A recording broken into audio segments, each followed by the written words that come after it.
بالله من الشيطان الرجيم كلا إن كتاب الفجار لفي سجين وما أدراك ما سجين. بسم اللہ الرحمن الرحیم.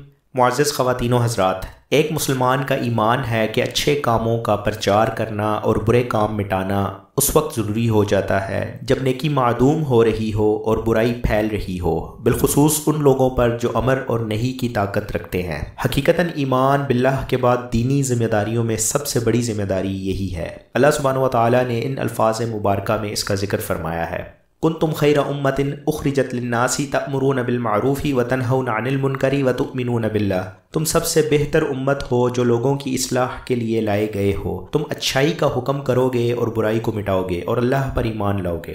اللہ سبحانہ و تعالیٰ نے حکم ارشاد فرمایا: وَلْتَكُن مِّنكُمْ أُمَّةٌ يَدْعُونَ إِلَى الْخَيْرِ وَيَأْمُرُونَ بِالْمَعْرُوفِ وَيَنْهَوْنَ عَنِ الْمُنكَرِ وَأُولَٰئِكَ هُمُ الْمُفْلِحُونَ. تم میں ایک ایسی جماعت ضرور رہے جو اچھائی کی دعوت دے، نیکی کا حکم کرے اور برے کام سے روکے، اور یہی لوگ کامیاب ہیں. اللہ جل شانہ نے اپنے نیک بندوں کے بارے میں فرمایا کہ وہ اچھے کاموں کا حکم دیتے ہیں اور برے کاموں سے منع کرتے ہیں. ارشاد باری تعالی ہے: الذین ان مکناہم فی الارض اقاموا الصلاۃ وآتوا الزکاۃ وامروا بالمعروف ونہوا عن المنکر. وہ لوگ اگر ہم ان کو زمین میں اقتدار دیں تو نماز قائم کریں گے اور زکوٰۃ دیں گے اور اچھی بات کا حکم کریں گے اور برائی سے منع کریں گے. اور فرمایا: والمؤمنون والمؤمنات بعضهم اولیاء بعض یأمرون بالمعروف وینہون عن المنکر ویقیمون الصلاۃ ویؤتون الزکاۃ ویطیعون اللہ ورسولہ.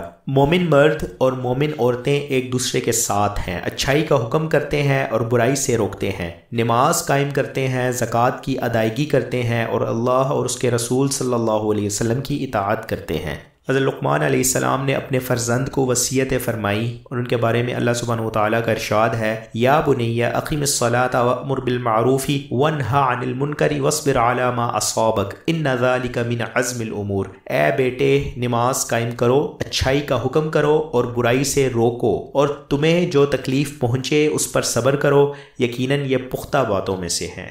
بنی اسرائیل کے ان لوگوں کا تذکرہ فرمایا جو امر بالمعروف اور نہی عن المنکر کا فریضہ سر انجام دینے سے نجات پا گئے، اور جنہوں نے یہ فریضہ ادا نہ کیا وہ تباہ ہوئے. ارشاد باری تعالی ہے: انجینا الذین ینہون عن السوء واخذنا الذین ظلموا بعذاب بئیس بما كانوا یفسقون. اور ہم نے ان کو نجات دی جو برائی سے روکتے اور ان کو برے عذاب میں پکڑ لیا جنہوں نے ظلم کیا اس لیے کہ وہ نافرمان تھے.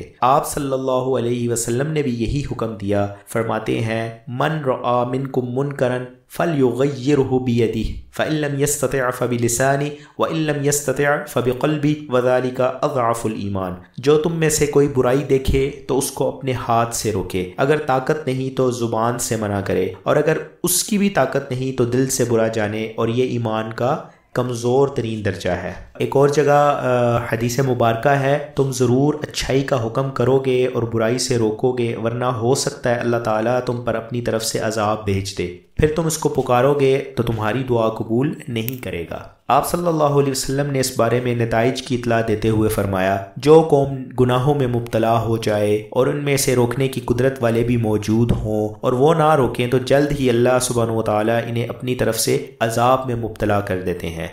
آپ صلی اللہ علیہ وسلم سے افضل جہاد کے بارے میں دریافت کیا گیا تو فرمایا: ظالم بادشاہ کے سامنے سچی بات کہنا افضل جہاد ہے.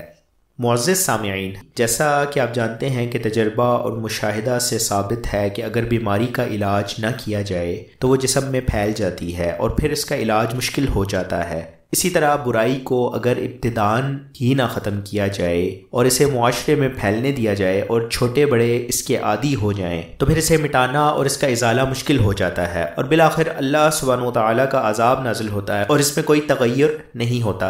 ارشاد باری تعالیٰ ہے: سنت اللہ التی قد خلت من قبل ولن تجد لسنت اللہ تبدیلا. یہ اللہ تعالیٰ کا قانون ہے جو پہلی قوموں میں گزر چکا ہے، اور قانون الہی میں آپ ہرگز تبدیلی نہ پائیں گے. یہ بھی مشاہدہ ہے کہ اگر کسی مکان کی صفائی نہ کی جائے اور اس میں کوڑا کرکٹ دور نہ پھینکا جائے تو کچھ عرصہ بعد وہ جگہ رہائش کے قابل نہیں رہتی، اس کی ہوا متعفن اور زہر آلود ہو جاتی ہے، اس میں وبائی جراثیم کی خوب پرورش ہوتی ہے، کیونکہ میل کچیل اور غلاظتوں کی کثرت اور بہتات کا یہی نتیجہ لازمی ہے۔ اسی طرح اگر معاشرے میں برائی کو پنپنے دیا جائے اور اچھائی کا پرچار معدوم ہو جائے تو کچھ مدت بعد لوگ گندے اور شریر النفس بن جائیں گے، اچھائی اور برائی کا امتیاز مٹ جائے گا اور پھر انہیں زندہ رہنے کا کوئی حق اس زمین پر نہیں ہوگا۔ مختلف اسباب اور ذرائع سے اللہ سبحانہ و تعالیٰ انہیں تباہ و برباد کر دیں گے۔ ارشاد باری تعالیٰ ہے اِنَّ بَطْشَ رَبِّكَ لَشَدِيدٌ، تیرے رب کی پکڑ بڑی سخت ہے۔ یہ بات بھی تجربے سے ثابت ہے کہ انسانی نفوس جب قبیح اور خراب چیزوں کے عادی ہو جائیں تو وہ انہیں اچھی لگتی ہیں۔ جب امر بالمعروف اور نہی عن المنکر چھوڑ دیا جائے تو لوگ اچھے کام چھوڑ دیتے ہیں اور برے کام کرنے لگ جاتے ہیں، اور پھر وقت گزرنے کے ساتھ ساتھ برائی عام ہوتی چلی جاتی ہے اور اس کی عادت ہونے کے ناطے وہ برائی محسوس نہیں ہوتی، بلکہ الٹا اسے اچھائی اور عمدہ بات سمجھ لیا جاتا ہے، اور یہی بصیرت ختم ہونا ہے اور آپ اسے فکری مسخ کہہ سکتے ہیں۔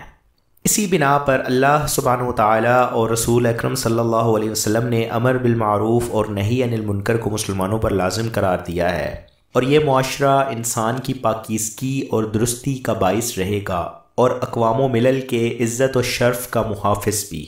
داعی یہ جانتا ہے کہ جس بات کا وہ حکم دے رہا ہے وہ شریعت میں معروف اور نیکی ہے، اس طرح وہ برائی کی حقیقت بھی سمجھتا ہو جس سے منع کرتا ہے اور جسے مٹانے کی کوشش کر رہا ہے، وہ کام واقعتاً شریعت میں گناہ ہو اور اسے حرام قرار دیا گیا ہو۔ اصلاح کرنے والا خود اس پر عامل ہو اور جس بات سے منع کر رہا ہے اس کے قریب نہ جائے۔ اللہ سبحانہ و تعالیٰ کا ارشاد گرامی ہے یا ایھا الذین آمنوا لم تقولون ما لا تفعلون کبر مقتا عند اللہ ان تقولوا ما لا تفعلون، اے ایمان والوں وہ بات کیوں کہتے ہو جو خود نہیں کرتے، اللہ کے نزدیک یہ بڑی ناراضگی کا باعث ہے کہ تم وہ کہو جو خود نہ کرو۔ اور فرمایا اتأمرون الناس بالبر وتنسون انفسکم وانتم تتلون الکتاب افلا تعقلون، لوگوں کو نیکی کا حکم کرتے ہو اور خود بھول جاتے ہو اور تم کتاب پڑھتے ہو، کیا یہ نہیں سمجھ پاتے؟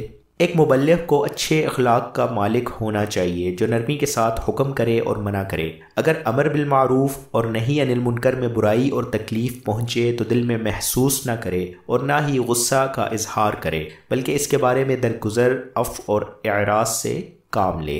ارشاد باری تعالیٰ ہے وَأْمُرْ بِالْمَعْرُوفِ وَانْهَ عَنِ الْمُنْكَرِ وَاصْبِرْ عَلَىٰ مَا أَصَابَكَ إِنَّ ذَلِكَ مِنْ عَزْمِ الْأُمُورِ، اچھائی کا حکم دینا اور برائی سے منع کرنا اور آپ کو جو تکلیف پہنچے اس پر صبر کرنا، بے شک یہ ہمت کے کام ہیں۔ برے کام جاننے کے لیے لوگوں کی جاسوسی نہ کی جائے، یہ بات غیر مناسب ہے کہ منکرات کی دریافت کے لیے لوگوں کے گھروں میں جھانکتے پھریں اور کسی کو اس انداز میں دیکھیں کہ وہ کیا کر رہا ہے۔ آپ صلی اللہ علیہ وسلم نے لوگوں کے عیوب چھپانے کا حکم ارشاد فرمایا۔ قرآن پاک میں ہے وَلَا تَجَسَّسُوا، تم خفیہ انداز سے جاسوسی نہ کرو۔ رسول اکرم صلی اللہ علیہ وسلم نے فرمایا لا تجسسوا، یعنی جاسوسی نہ کرو، اور فرمایا من ستر مسلمن سترہ اللہ فی الدنیا والآخرہ، جو شخص ایک مسلمان کی پردہ پوشی کرتا ہے اللہ تعالیٰ دنیا اور آخرت میں اس کی پردہ پوشی کرے گا۔ مبلغ جسے تبلیغ کرنا چاہتا ہے اسے نیکی اور برائی کی پہلے پہچان کرائے، اس لیے ہو سکتا ہے وہ نیکی اور برائی کو جانتا ہی نہ ہو، جبھی تو وہ اس کے خلاف ورزی کر رہا ہے، اس لیے اولاً برائی اور نیکی کی ضروری وضاحت کرنی چاہیے۔ وآخر دعوانا ان الحمد للہ رب العالمین۔